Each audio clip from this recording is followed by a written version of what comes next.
Hello guys! So today, let's make, ako ipakita sa inyo, as in like no cut, kung saan ako pagama og tuna salad in a cucumber boat. So, these are the ingredients. Duha ka pipino. So, mo na lang ninabili na ko nga pipino. And then, so that's why duha na lang. And, duha kay nga ni, I mixed the kananaong spicy o dili spicy. Imo nang i-drain, ato nang i-drain. Of course, kana mora niya itong ingredients and 5 ka egg. There, natay egg. So, boiled egg. So, I'll show you how to mix it. So, taas-taas ni guys kay no cut jud ni siya. So, first, atong unahon lamang og drain ang tuna kay medyo mag-drain pa man siya, dugay-dugay siya. Hando, matangtang akong kuan. Kuha sa kuan. So, guys, hala. There. Pero di matangtang atong kuko kay tapot rabi ni atong kuko guys. Ooh. Open na siya.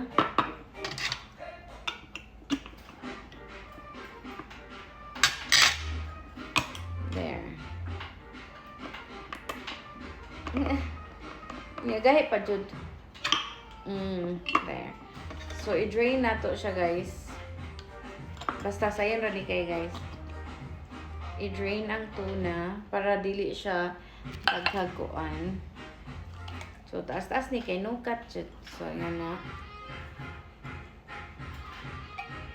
While nag-drain siya, let's put it on the side. Muna itong tuna. Mix. While nag-drain siya, so let's prepare our cucumber. I-cut ni mo ng edge. Di mo ko ganahan. So, i-cut po ni mo ang edge. Dari. And then, yugasan na nito guys. Then, imuha siyang ipil. Okay. Sometimes, yung good, gahi-gahi ni siya. So, ako na siyang, dili ra po tanan. Ngayon na siya forma. Dili siya tanan marg. Sobraan ni mo gamay kuan para ano ba? So, and that's good. Another one.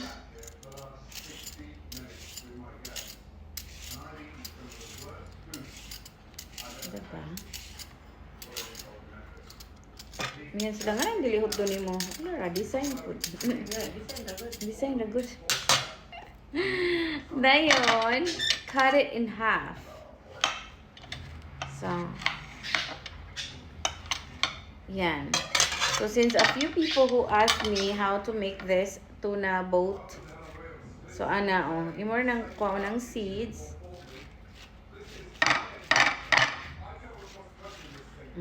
This is all you need. Okay? Put it on the side.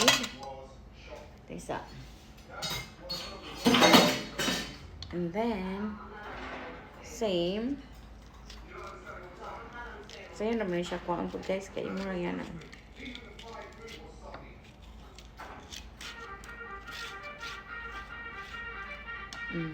Diba? Cut the other one.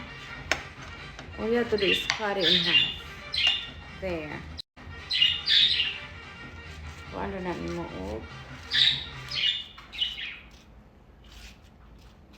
there. Diba? And pretty easy. Voila! That's the clean one.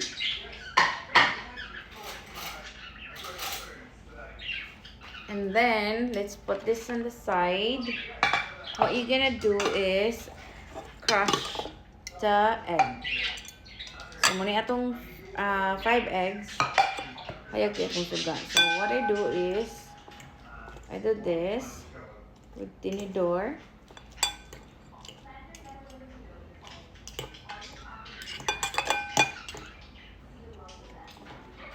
There. Crush it. What I like about sa egg nako is I like it like not too kanang crush. Ganahan ko like Na buo pa siya gamay. And then next is ang imuhang buhaton is kaning imuhang gidrain na nga tuna. You're gonna mix it together. Pero kuhaan na to og kay na siya pepper. Siya bay leaves ang tuna. So here, make sure it's drain. Imo pa ng pugon-pugon like that. Kay you don't want nga kung imuhang salad ka ng daghan og oil. And there you go. Mix it. Yay, galawin ako. And then put this on the side. And let's get some pepper. So here is the black pepper. Good amount. And also you're gonna put a little salt. Very little. There. I use pink Himalayan salt. And then let's do the mayo. Then this is the mayonnaise I use. And some people put a onions. Let me siya with onions, but guys, but si Daddy Gilsar doesn't like onions. He doesn't like the smell, so we're not gonna put onions. I like to put white onions on this. Since Daddy Gilsar doesn't like it, so let's do this. There. Good now. Easy peasy. Mix it together. So this is how it looks. Okay? And taste this. Try na to.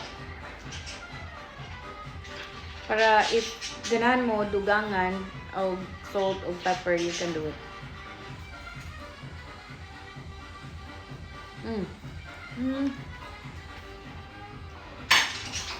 Wala kurag mayo.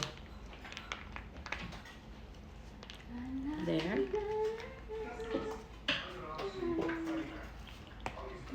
Add.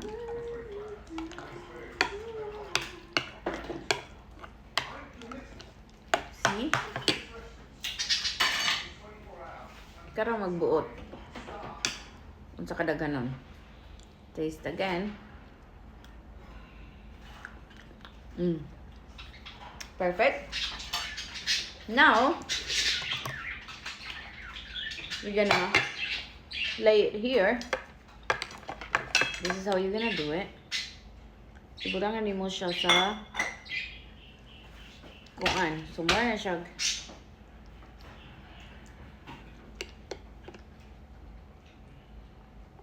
boat.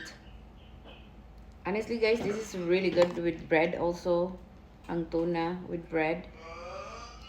But for healthy snacks but this is the Daddy Gilsar's dinner na. Let's do this. There.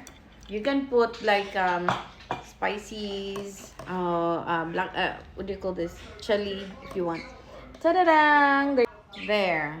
This is how it looks, and let's try them. Bon appetit. Looks messy, but it tastes good.